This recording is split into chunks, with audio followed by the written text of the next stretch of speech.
Buen día tengan todos ustedes, amigos y amigas.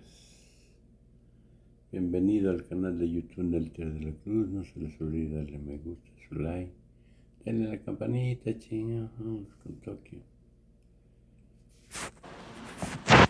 Gracias. Muy buenos días a todos, a todas. Juan Hernández de Diario Basta, de Grupo Cantón, Tabasco Hoy, Campeche Hoy y Quintana Roo Hoy, de Grupo Cantón.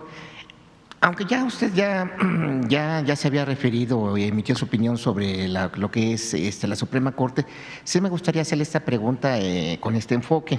Y bueno, dice así: las decisiones de la Suprema Corte en contra de las reformas constitucionales, la abierta intromisión de los ministros en contra pues, de todo lo que tenga que hacer la 4T, y ahora la amenaza de dejar libres de un plumazo a más de 68,000 presuntos delincuentes con la eliminación de la prisión preventiva oficiosa, como pues lo podemos constatar aquí en la portada de Diario Basta, aquí la muestro.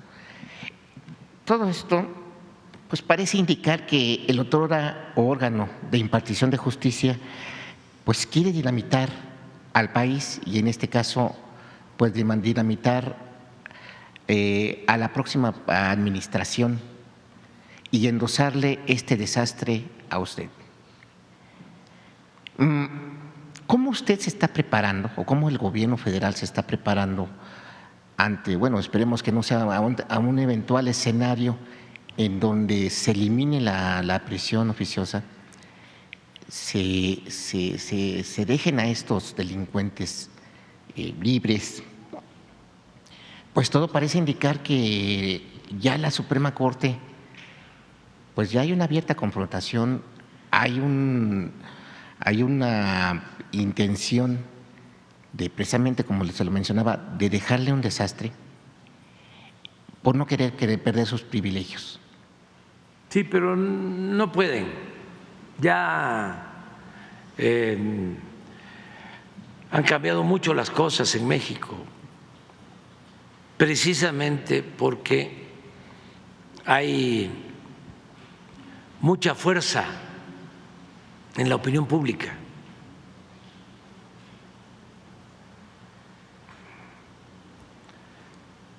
La gente está muy consciente. Además, vienen las elecciones y van a ser como un plebiscito, como un referéndum.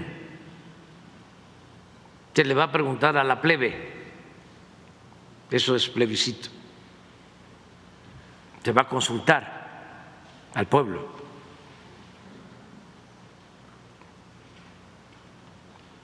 Entonces, yo no veo que eso funcione. Además, en los hechos, ellos ya están actuando así. Nosotros llevamos años cuidando no darle libertad a delincuentes confesos.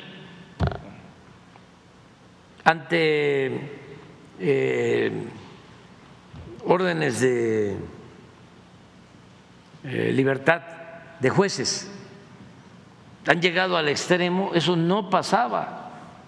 Esto es para los abogados, los que están estudiando derecho, que hagan una investigación de las órdenes de los jueces en cuanto al término para dejar en libertad a un recluso. Han llegado a darnos 24 horas. ¿Con qué propósito? Bueno, lo otro que también es un tema de investigación es cuántas órdenes de libertad se otorgan los viernes. ¿Por qué los viernes? Para aplicar el sabadazo. El sabadazo. Pero se puede constatar. Deben haber estadísticas, datos. Esa es una. Y dos, el tiempo que nos dan para dejar en libertad a un reo, hasta 24 horas. Y tenemos que estar velando para que se vea rápido si no hay otras órdenes de aprehensión. Y como son delincuentes, y por lo general delincuentes peligrosos, siempre hay otras órdenes de aprehensión. Entonces, los están liberando por un delito y no pueden salir porque en Guanajuato tienen una averiguación abierta por otro delito, o en Veracruz o en cualquier parte. Pero hay que estar preguntando, esa es una labor de Rosa Isela. ¿Qué pasó cuando dejaron libre a este señor famoso, Caro Quintero? Fue un viernes o un sábado. Un viernes. Entonces, cuando se dan cuenta, ¿no?, y viene la presión de Estados Unidos y ¿por qué los dejaron libre? Pues ya el señor Caro Quintero pues ya se fue, ya es prófugo. Entonces, aun cuando quieren legalizar eso, ya nosotros hemos venido enfrentando esta situación de corrupción del Poder Judicial. Porque ni modo que solo se le eche la culpa al Poder Judicial. Liberan a un delincuente famoso ¿y quién es el responsable? El de Tepeyistán.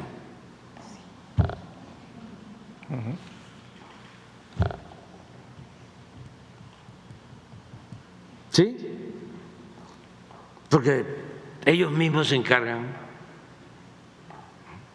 con sus medios de manipulación de sembrar esa versión.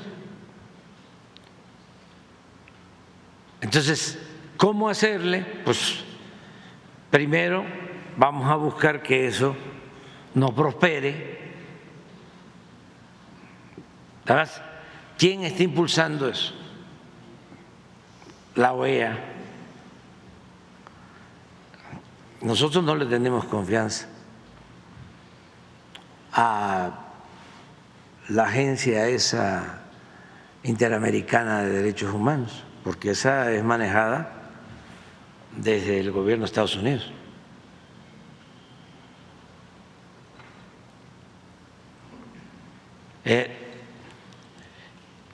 Entonces, pues fueron los que promovieron la libertad,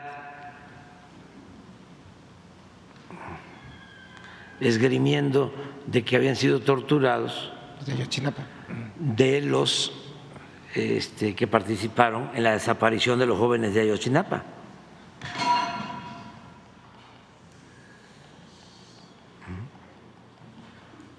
Eso sí calienta. Entonces, ellos son los que están promoviendo esto. Nada más que tienen que asumir su responsabilidad. Ahora, legalmente tú tienes más elementos, ¿no? ¿Qué se hace en estos casos? Porque además es violatorio de la Constitución, ¿no? Sí, como planteábamos la vez pasada, hay varios argumentos al respecto. Lo primero es que la Corte Interamericana, cuando determina la responsabilidad, lo hace al Estado mexicano y determina que es el Estado mexicano el que debe valorar los posibles cambios en nuestra norma, tanto en las leyes como en la Constitución. Entonces, una cosa que hemos venido insistiendo es que no puede el Poder Judicial asumirse como Estado mexicano, atraer el caso y resolver sin considerar a los otros poderes de la Unión. De entrada, al Ejecutivo, ¿no?, que tiene toda una estrategia en materia de seguridad, y sobre todo el Legislativo, que es a quien le toca la modificación de normas, en el caso de las leyes y sobre todo en el caso de la Constitución, aún con mayor rigor, con 2/3 partes en ambas cámaras y luego la ratificación de todos los estados, ¿cierto?, de la mayoría de los estados. Entonces, ese es un elemento importante. El otro elemento que hemos venido estableciendo es: no puede la Suprema Corte declarar la nulidad de la Constitución. La Suprema Corte debe proteger la Constitución, que es nuestra norma máxima. Ellos están para proteger la Constitución. Incluso la propia Corte en anteriores ocasiones lo ha dicho. Siempre eso es lo que ha interpretado. No se puede modificar, nulificar nuestra Carta Magna, ¿no? Entonces, ese es otro de los elementos. Otro de los elementos importantes es una resolución como el caso concreto de la Corte Interamericana determinando modificar nuestra Constitución. También nos parece incorrecto. No puede un tribunal internacional determinar, exigir que cambiemos nuestra Constitución. Entonces, incluso hay normatividad que, si bien en la jerarquía normativa están a la par, cuando la Constitución se contrapone con cualquier tratado internacional, siempre tiene que prevalecer nuestra Constitución, porque es nuestra soberanía, es nuestra autodeterminación, cómo hemos decidido entre nosotros ponernos de acuerdo y establecer nuestras normas básicas. Y lo otro que hemos dicho es: no se puede tomar una decisión de esa magnitud sin valorar los impactos que puede tener en el tema de seguridad, y también sin hacerse cargo de que hay corrupción en el Poder Judicial y que es darle entrada a jueces para que, no dando la prisión preventiva justificada, pues puedan dejar a estos procesos a las personas en libertad. Entonces, hay muchos elementos, por eso hemos venido insistiendo que se valoren. Mandamos esta carta, como lo dijimos, todo el Gabinete de Seguridad, y nosotros esperamos que se pueda hacer una valoración que permita tener más elementos para tomar una decisión que puede tener un impacto importante en materia de seguridad. Y lo otro que es muy importante, no es que nosotros digamos que está bien que los procesos duren mucho tiempo. Si alguien ha denunciado la injusticia que representa que una persona tarde incluso 2 años, pero ya no decir 2, 10, 15, hasta 20 años en un proceso, hemos sido nosotros, ha sido el presidente. Es una aberración que los asuntos tarden tanto tiempo para que haya justicia. Ahí es donde deberíamos abocarnos, y debería abocarse también el Poder Judicial. ¿Qué está sucediendo? ¿Qué pasa con todos estos recursos de amparo, suspensiones? Volviendo al tema de suspensiones. Suspenden un proceso para determinar el fondo, pero se llevan 2 años, 3 años suspendidos hasta determinar el fondo. Entonces, es la enorme tardanza lo que ha venido afectando la presunción de inocencia. ¿Creemos en la presunción de inocencia? Claro. Pero el asunto es que podamos ir reduciendo estos temas y que no colapsemos un sistema que de por sí ya hoy tarda bastante. ¿Se puede decir que la Suprema Corte ha abierto la puerta al injerencismo de alguna manera, y también, por otra, pretendiendo tapar su ineficiencia o su incapacidad? Por eso está generando todo pues digamos, galimatías. Pues lo que hemos planteado es que defiendan la Constitución, que a la Corte le toca defender la Constitución y ese es el llamado, que se defienda nuestra Carta Magna y que en todo caso si debe darse una evaluación y debe haber una modificación de esa Constitución, pues le corresponde al legislativo. Lo que no se vale, ¿no?, es, por un lado, siempre se habla de la autonomía de los poderes, ¿no?, y se ha inventado esta idea de que se quiere afectar su autonomía, cuando en realidad lo que está sucediendo es que se está afectando la autonomía del legislativo, las facultades expresas de los legisladores, diputados y senadores. Entonces, la propia ley establece que en el caso de prisión preventiva oficiosa se iba a hacer una evaluación conjunta para valorar si debía haber modificaciones. ¿Qué es lo que creemos nosotros? Eso, que debe haber un espacio de evaluación con toda la información que pudiesen tener todas las fiscalías de los estados, la Fiscalía General de la República, la Secretaría de Educación Pública, el Gabinete de Seguridad. Tiene que haber un espacio para poder evaluar los impactos y no tomar una determinación de un día a otro sin medir las consecuencias. Ese es el asunto. La opinión de los gobernadores. También, eso es importante señalar, no es un asunto exclusivamente del Gabinete de Seguridad, una preocupación del Gobierno de México. Los gobernadores se han pronunciado ya al respecto. Los secretarios de Seguridad, que por cierto hoy van a tener una reunión, los fiscales de las entidades federativas, todos con la misma preocupación.